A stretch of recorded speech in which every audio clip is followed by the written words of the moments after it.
It is time to talk about troubleshooting your routine. One of the things that's most difficult with any routine is actually sticking to it. And so you may notice that while your nighttime routine works for your schedule, there's some things you enjoy about it, it might be hard for you to enforce the actual leaving your phone for the night, or that maybe you struggle to remember to journal before bed, or maybe you keep skipping your stretches. And I know that the phone one can feel really, really hard, especially if you have family or friends in other areas of the world, or if you feel like the evening is the only time you have to kind of scroll on social media.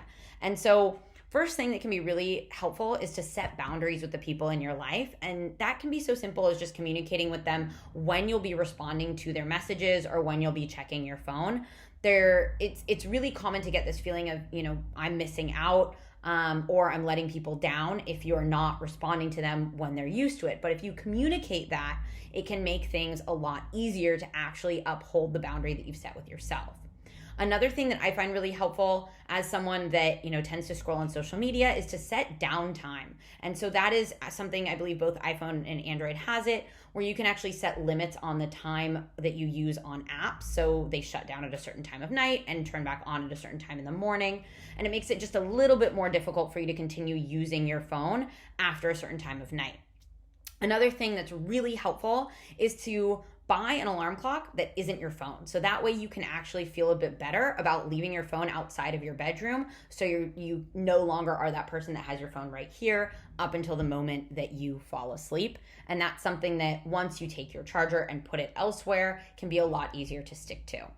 If you're someone that struggles to remember to do things, I have a couple of pieces of advice for you. So first, I want you to think about any habit you have. It's easy for you to do and it's probably pretty obvious.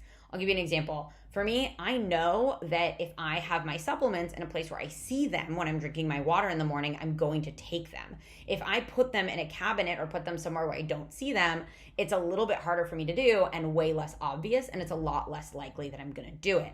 So if you're forgetting to do your evening stretches or you keep skipping your journaling at night, think about how you can make it easier or more obvious. So for example, can you leave your journal and your pen right next to your toothbrush so you're triggered to do that when you finish brushing your teeth?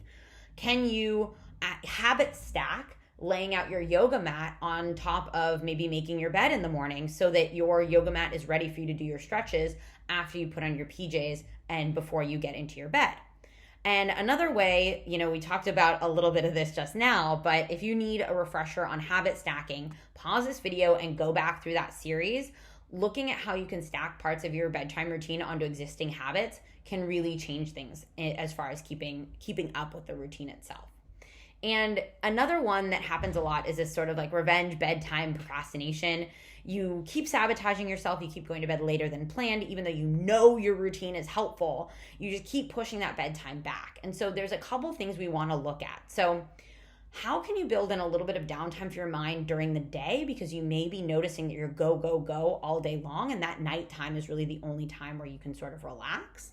And so even having like some breathing breaks or some quick walks, some stretching breaks, or you can even schedule in a social media break so that you actually have scheduled time to scroll on Instagram or whatever that is, so you don't necessarily feel like it's built up in the evening and that's your only time to do so.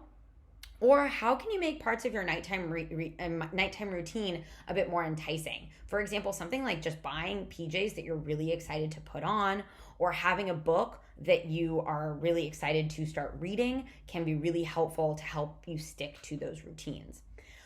Another couple of things that can be helpful if you find yourself pushing that bedtime back is taking some time to think or journal about the reasons why sleep is important to you. And not the surface level ones, but the real stuff. Like, do you feel like a better person when you actually sleep? Or do you have more patience with the people in your life when you get a full night's sleep as opposed to when you don't?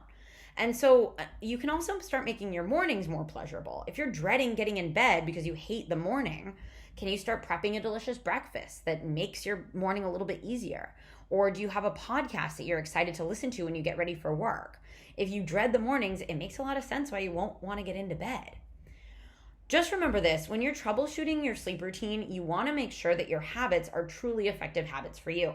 So by keeping your sleep journal, you'll be able to identify certain factors that aid in your sleep and others that don't.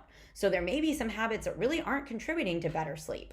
Use this information to adjust as needed, and don't hesitate to comment below with questions so I can help you in this troubleshooting process.